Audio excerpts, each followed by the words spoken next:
Hello all. So let's begin with exercises of chapter 5 Newton's laws of motion. ये मेरा favourite part है और इसमें जितनी लर्निंग होती है वो आपको बिल्कुल एक अलग लेवल पे पहुंचा देती है अगर आप न्यूटन्स लॉज ऑफ मोशन को के सारे सवाल एक्सरसाइज के करते हैं तो चलिए स्टार्ट करते हैं। इसमें लिखा है block of mass 2 kg is placed on a long frictionless horizontal table and is pulled by a constant horizontal force F। तो भाई एक टेबल है, इस पर एक ब्लॉक रखा हुआ है, ठीक है, और इस पे कांस्टेंट हॉरिजॉन्टल फोर्स F लगाया जाता है।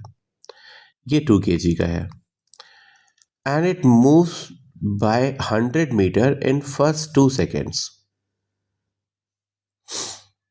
It moves by 10 meters in first 2 seconds। Okay, तो देखिए हम यूज कर सकते हैं displacement equals to ut plus half at square को। अब जैसे कि सवाल कह रहा है कि ये प्लेस था तो हम इस मान सकते हैं कि इसकी इनिशियल वेलोसिटी 0 थी। ओके, तो इसका डिस्प्लेसमेंट कितना हुआ है? इसका डिस्प्लेसमेंट 10 हुआ है, इनिशियल वेलोसिटी 0 है, हाफ एक्सेलरेशन a एज्यूम कर ले और टाइम है 2, तो 2 का स्क्वायर। तो यहाँ से आप देखेंगे a की वैल्यू आ जाती है what 20/4 that is 5 metre per second square. और एक्सेलरेशन क्या होगा?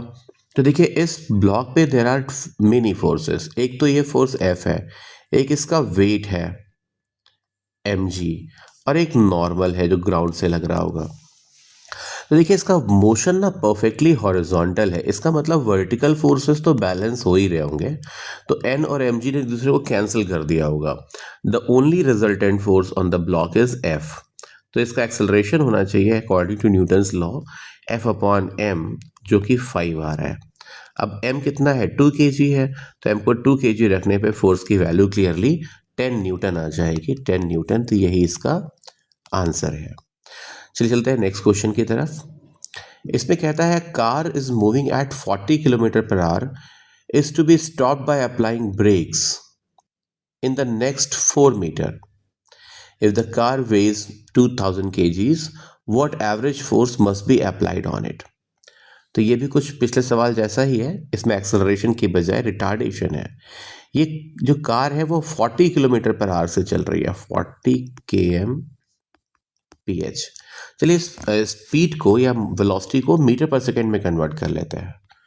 तो 40 kmph को अगर आपको मीटर पर सेकेंड में कन्वर्ट करना है तो इसे हमें 5/18 से मल्टीप्लाई करना होता है, 5/18 से। अब ये बन जाएगा मीटर्स पर सेकेंड में। तो ये कितना आ जाएगा? 40 × 5 इज 200 एंड डिवाइडेड बाय 18, और you can say 100 divided by 9 metre per second. Okay,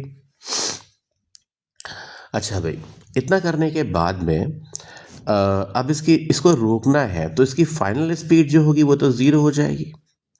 okay, और कितनी देर में रोकना है? 4 मीटर में रोकना है।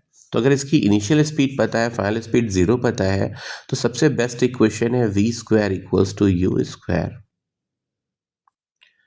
Plus 2as। देखिए v² is 0, u² is 100 divided by 9 का स्क्वायर। और देखिए एक्सेलरेशन और डिस्प्लेसमेंट अपोजिट डायरेक्शन में है, क्योंकि डिस्प्लेसमेंट फॉरवर्ड है और रिटार्डेशन है, तो एक्सेलरेशन पीछे की तरफ लग रहा होगा।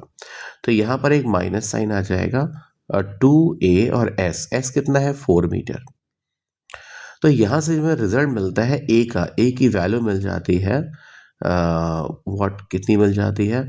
It is 100 square by 9 square times 8। Okay, ये a मिल जाता है, और a की वैल्यू होती है व्हाट?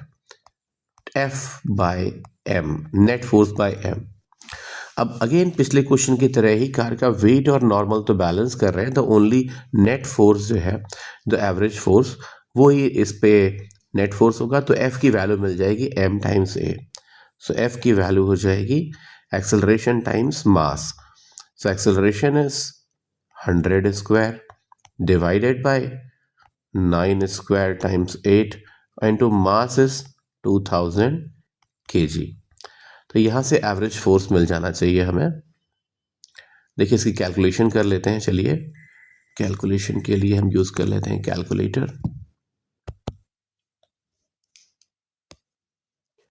हाँ, क्या था यहाँ पे देखिए, इट वाज 100 स्क्वायर